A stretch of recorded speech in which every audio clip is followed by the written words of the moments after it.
So in the summer of 2013, Bitcoin, then let's face it, only really known by tech geeks and anti-government types, caught everyone's attention. It had a 1,000-point rally into December of that year before it started to ease, and then it just sort of drifted over the next couple of years. And for the most part, we wrote it off as technology's answers to Beanie Babies. Well, it's back, and this time this rally feels different. Not only has Bitcoin and other cryptocurrencies begun to gather mainstream acceptance, the underlying blockchain technology has captured the business world's attention too. But there's still a lot of elements of doubt. I mean, let's face it, it's using those ransomware attacks and a whole lot of unsavory transactions, legal and illegal. Yet some are saying that a single Bitcoin could be worth $1 million in just a few years. Here to discuss, Naomi Brockwell and Tammy Bruce. Naomi, I got to start with you because you know, you used to work with John Stossel. You'd stop by my office once a week and say, get Bitcoin, get Bitcoin, get Bitcoin. I'm glad you're finally listening, Charles. You know, you're interested in Bitcoin now. It makes me Anything very that goes up 1,000% in 2 years, I'm interested in. Suddenly you're all ears. Why is this happening? It is a revolution. It's a financial revolution. And the reason that Bitcoin is a financial revolution is because it's decentralized. And the main people who are really promoting this technology are people who understand that governments can be dangerous. And we're very lucky in this country. The US government is so much better than most out there in the world. But look at countries like Venezuela. Bitcoin is literally saving lives because the government there has destroyed the country. People, you know, children are fainting in classrooms because they haven't got enough food. How does Bitcoin help?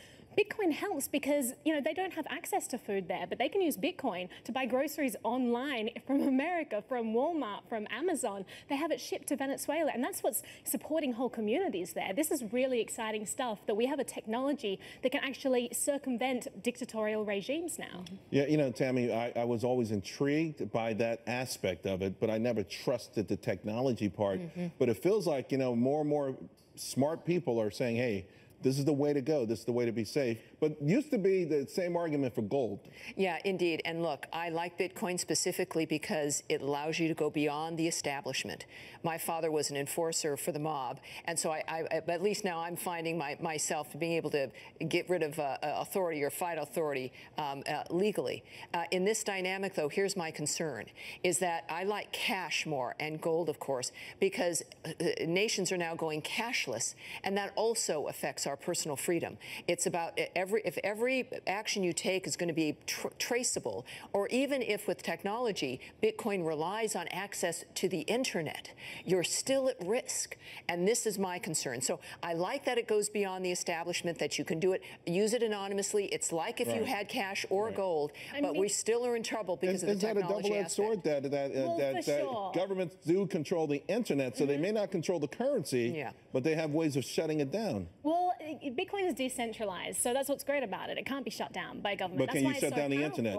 Can China say, hey, I'm shutting down the internet, I'm shutting down transactions? Well, not really. You can't smuggle it out in your shoe. I mean, you could have hash networks. People can use Bitcoin on their phones these days. But it still relies also on electricity. But when you say that cash is better, cash can't be transferred instantaneously across the other side of the world. But the world's problems here involve also the dynamic of grids going down. The internet's only good if you can turn on your internet, if you can do batteries. Let me ask you this, because you've been right, and I want to give you credit for this, because you have been right. You've been preaching this. You believe.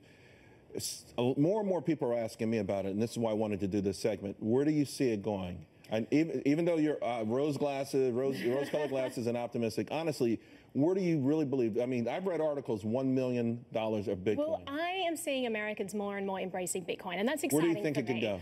Oh, gosh, I mean, the moon is the limit. It's going to the moon. $1 million is possible. It's going to the moon. All right, guys, let's leave it there. Next, American-backed forces on the verge of victories against ISIS in Mosul and Raqqa, but we're also on the cusp of some big trouble in North Korea. We'll be right back.